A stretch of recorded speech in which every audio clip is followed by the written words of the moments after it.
तो दोस्तों, अमेरिका का चीन पर शिकंजा और भारत को टीयर 1 में रख दिया है। अमेरिका ने चीन पर यह दबाव बढ़ाया और भारत के खिलाफ खुला रणनीतिक दरवाजा। आखिर भारत की ताकत और वैश्विक भूमिका को लेकर इतना बड़ा बदलाव क्यों दिखाई दे रहा है? तो नमस्कार दोस्तों, स्वागत है आपका मालवीय क्लासेस में। मैं हूं गौतम जैन। आज हम समझेंगे अमेरिका चीन की रणनीतिक प्रतिस्पर्धा और इसमें भारत की बढ़ती भूमिका को। न्यूज ये आ रही है दोस्तों, यहां पे आप देख सकते हो कि White House put India in tier 1 of China link transshipment risk. US put 40 countries including India in China link shadow. ये क्या न्यूज है, क्या मायने हैं, इसके पूरा डिटेल में समझते हैं। देखो, अमेरिका चीन टैरिफ और भारत का ट्रांसशिपमेंट रिस्क क्या है। एक नई रिपोर्ट आती है अमेरिका की तरफ से। अमेरिका ने चीन के सामान के संभावित ट्रांसशिपमेंट को लेकर नई रिपोर्ट जारी की है। आप ये कहोगे सर ये ट्रांसशिपमेंट क्या होता है, पहले हमें ये बताओ। देखो दोस्तों, ट्रांसशिपमेंट का अर्थ होता है कि सामान को एक तीसरे देश के माध्यम से अंतिम बाजार तक पहुंचाना। जैसे आप इस तरह से समझो कि माल दोस्तों जाना था चीन से अमेरिका डायरेक्ट, क्योंकि वो चीन का माल है, लेकिन भारत बीच में आ गया दोस्तों। यानी कि किसी सामान को उसके अंतिम देश तक पहुंचाने से पहले किसी तीसरे देश के रास्ते से भेजना। यानी सामान जाना था चीन से अमेरिका, लेकिन तीसरे देश के रास्ते भारत से वो जा रहा है।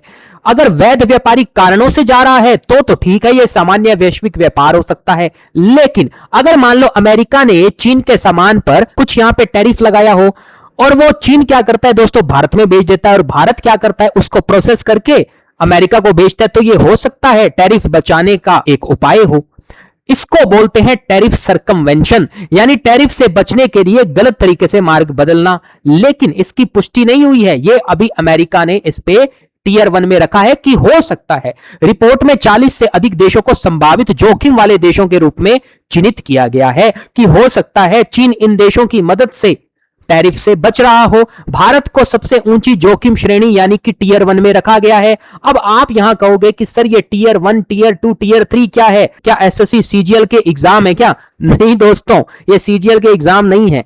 टीयर 1 का यहां मतलब यह होता है दोस्तों कि बड़े और विविध औद्योगिक व्यापारिक देश, जहां चीन के साथ बड़े व्यापारिक संबंध होने के कारण ट्रांसशिपमेंट का जोखिम मौजूद हो सकता है, जैसे भारत, कनाडा, जापान, मैक्सिको, दक्षिण कोरिया, ताइवान और यूरोपीय संघ। भारत के साथ व्यापार बहुत होता है दोस्तों चीन का, तो हो सकता है चाइना अपना माल पहले भारत भेजे और भारत से वो कहां जाए दोस्तों, भारत से वो जाए यूनाइटेड स्टेट ऑफ अमेरिका। हो सकता है इससे संभावित रूप से चीन शायद अमेरिका के टैरिफ से बच रहा हो, जिसको बोला गया है टैरिफ सरकमवेंशन, यानी कि ट्रांसशिपमेंट जोखिम। ये यहां पे अमेरिका दिखा रहा है। दूसरे टीयर की कंट्रीज वो है जिनके चीन के साथ आर्थिक और व्यापारिक एकीकरण काफी मजबूत है, जैसे ब्राजील, इंडोनेशिया, मलेशिया, थाईलैंड, तुर्की, वियतनाम। तीसरा स्मॉल अपॉर्चुनिस्टिक टारगेट, ये छोटी अर्थव्यवस्थाएं हैं जिन्हें अमेरिका के अनुसार संभावित ट्रांसशिपमेंट के लिए अपेक्षाकृत आसान अवसरवादी रास्ते के रूप में इस्तेमाल चाइना कर सकता है, जैसे Bangladesh, Cambodia, Philippine, Singapore, Sri Lanka और यूएई। लेकिन यहां पे इंडिया को दोस्तों टीयर 1 रिस्क जोन में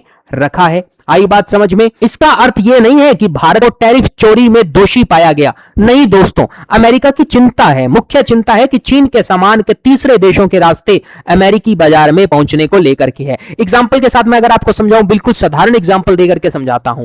मान लो दोस्तों चाइना चिप्स भेजता है अमेरिका। अमेरिका कहते हैं तेरी चिप्स पर 50% का शुल्क लगाएंगे, आयात शुल्क। तो चाइना इसका एक तरकीब निकालता है। मान के ऐसे चलो कि चाइना ने वो चिप्स भारत भेज दी दोस्तों। अब भारत ने क्या किया, उस चिप्स को पैक करके अमेरिका भेज दी, तो उस पे 50% टैरिफ नहीं लगा, चाइना का माल भी बिक गया दोस्तों। समझ रहे हैं आप इस चीज को? लेकिन ऐसा जरूरी नहीं है कि ऐसा हो रहा है, यह अमेरिका कह रहा है कि ऐसा हो सकता है। चीन पर अमेरिका टैरिफ क्यों महत्वपूर्ण है? देखो, अमेरिका और चीन के बीच में दोस्तों व्यापारिक प्रतिस्पर्धा चलती आ रही है। अमेरिका ने चीनी उत्पादों पर कई प्रकार के आयात शुल्क लगाए हैं। अलग अलग चीनी उत्पादों पर अमेरिका शुल्क की दर अलग अलग हो सकती है। ऊंचे शुल्क से चीनी उत्पादों की अमेरिका बाजार में लागत बढ़ जाती है। इससे कुछ कंपनियों के लिए तीसरे देश के रास्ते सामान भेजने का प्रोत्साहन बढ़ सकता है। अमेरिका इसी संभावित शुल्क बचाव को रोकना चाहता है। तो ट्रांसशिपमेंट क्या हुई दोस्तों? सामान को तीसरे देश के माध्यम से पहुंचाना। चीन मध्यवर्ती देश भारत, और भारत से सामान कहां गया? अमेरिका। ठीक है, टैरिफ सर्कमवेंशन क्या है? टैरिफ सर्कमवेंशन का अर्थ होता है आयात शुल्क से बचने की कोशिश करना। उदाहरण के लिए चीनी सामान को तीसरे देश के रास्ते अमेरिका भेजना।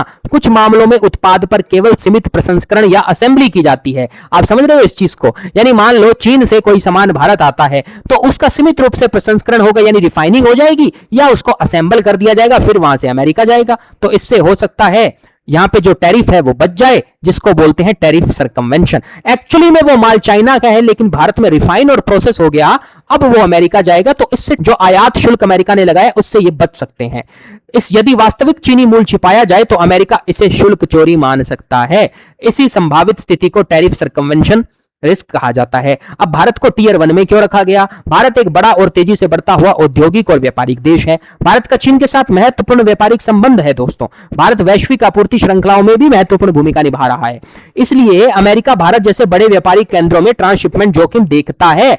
जरूरी नहीं है इसको मान ही रहा है, वो संभावना यहां पे रख रहा है दोस्तों। तो टीयर 1 में होना भारत पर सीधा आरोप नहीं बल्कि जोखिम मूल्यांकन है अमेरिका के द्वारा। पीटर नवारो की यह चेतावनी आती है, जो डोनाल्ड ट्रंप के इकोनॉमिक एडवाइजर हैं। ये कहते हैं इन्होंने ट्रांसशिपमेंट को लेकर के चेतावनी दी। उन्होंने भारत सहित कई देशों का उल्लेख संभावित जोखिम के संदर्भ में किया। उनका तर्क है कि अधिक अमेरिकी शुल्क से तीसरे देशों के माध्यम से व्यापार करने का प्रोत्साहन बढ़ सकता है। अमेरिका ऐसे मामलों में सीमा शुल्क जांच और कार्रवाई को मजबूत करना चाहता है। अमेरिका का लक्ष्य अपने बाजार में शुल्क चोरी को रोकना है। अमेरिका ने नई रणनीति यह बनाई है कि अमेरिका ट्रांसशिपमेंट की पहचान के लिए सीमा शुल्क प्रवर्तन को मजबूत करेगा। प्रस्तावित व्यवस्था में कृत्रिम बुद्धिमत्ता यानी कि एआई का यूज करेगा और इस पर निगरानी रखेगा। संदिग्ध शिपमेंट पाई गई तो अमेरिका दोस्तों उस पर जांच बढ़ा करके भविष्य के व्यापार समझौतों में एंटी ट्रांसशिपमेंट प्रावधान शामिल करेगा और इससे भारत जैसे बड़े निर्यातक देशों पर मूल देश सत्यापन का दबाव बढ़ सकता है। ठीक है, यानी कि ये भारत पर और यहां पे व्यापारिक संबंधी प्रॉब्लम क्रिएट कर सकता है। बेसिकली यहां पे ये कहा गया है दोस्तों। तो ये निष्कर्ष निकलता है कि भारत के लिए यह स्थिति एक चुनौती के साथ साथ बड़ा अवसर भी है, क्योंकि भारत को चीनी सामान के अवैध पुनर्निर्यात से अपनी वैश्विक व्यापार छवि सुरक्षित रखनी होगी। साथ ही चीन से अलग होने वाली वैश्विक आपूर्ति श्रृंखलाओं में भारत अपनी बड़ी भूमिका दोस्तों बढ़ा सकता है। भारत अमेरिका व्यापार वार्ता में मूल देश नियम और टैरिफ सर्कमवेंशन महत्वपूर्ण मुद्दे बन चुके हैं। निष्कर्ष भारत को पारदर्शी व्यापार, मजबूत सीमा शुल्क व्यवस्था और चीन +1 अवसरों के बीच संतुलन बनाना होगा। अब दोस्तों भारत को बाजार की तरह विदेश को देखना चाहिए और आने वाले टाइम में ऐसा हो सकता है कि चाइना को अगर बाईपास करती है वेस्टर्न कंट्रीज, तो क्या पता यहां पे भारत के साथ व्यापारिक संबंध सुधरे। ठीक है, तो दोस्तों आज के इस करंट अफेयर लेक्चर में इतना ही। उम्मीद करता हूं कि आपको पूरा मुद्दा आसानी से समझ आया होगा। अगर वीडियो पसंद आया हो तो मालवीय क्लासेस को जरूर सब्सक्राइब करें, वीडियो को लाइक करें, शेयर करें। मैं हूं गौतम जैन, मिलते हैं अगले महत्वपूर्ण करंट अफेयर लेक्चर के साथ। तब तक पढ़ते रहिए, आगे बढ़ते रहिए और अपने लक्ष्य पर फोकस कीजिए। जय हिंद, जय भारत।